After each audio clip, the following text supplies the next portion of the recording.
મારા દાદાએ જીવન આપ્યું છે। ઓફિસની ખુરશી પર બેસવું જ સફળતા નથી, પોતાની માટીમાં મહેનત કરીને દુનિયાનું પેટ ભરવું પણ ગર્વની વાત છે।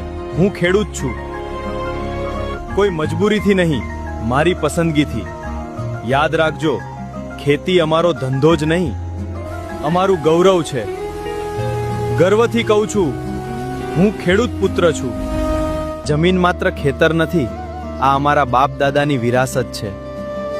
આ માટીમાં અમારા વડીલોના પરસેવાની સુગંધ છે।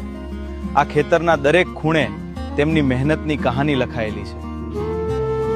બાપ દાદાએ તડકો સહન કર્યો, વરસાદ સહન કર્યો, પણ આ જમીન ક્યારેય છોડી નહીં। આજે પણ જ્યારે હું આ ખેતરમાં પગ મૂકું છું ત્યારે એવું લાગે છે જાણે એમના આશીર્વાદ મારી સાથે ચાલે છે। આ ખેતર માત્ર મિલકત નથી, આ તો અમારી ઓળખ, અમારો સ્વાભિમાન અને અમારી સૌથી મોટી વિરાસત છે।